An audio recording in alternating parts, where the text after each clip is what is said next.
So, I haven't posted a while, and I needed content. So I began coding the first thing that came to my mind, the library at Babel. I have not yet read the actual story on it, but I've read the Wikipedia page, and that's all I needed to know. The library at Babel is basically just an infinitely long library separated in hexagonal rooms. On each wall, there are shelves full of books which contain random strings of text, and eventually you get actual words. That is, if you can find the book that contains the words, sort of like the infinite monkey theorem.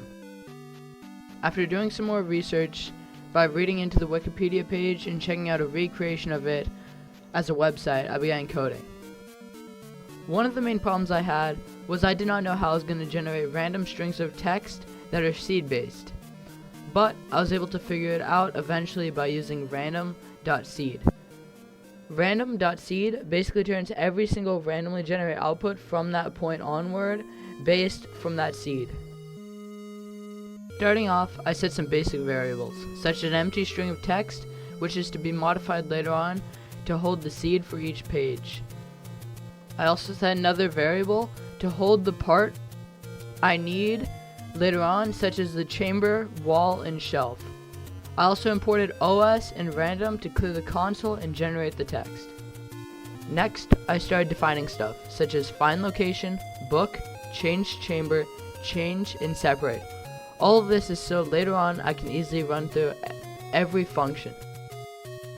Book basically takes the inputted text and runs random.seed book_name, then joins a random.choices function to a blank string of text. Next, find location takes all of the parts that are needed and sets a number to go with them. It then takes that number, asks the user what chamber, wall, shelf, book, or page they want to go to. Then it checks if that number fits the requirements, then adds it to the seed.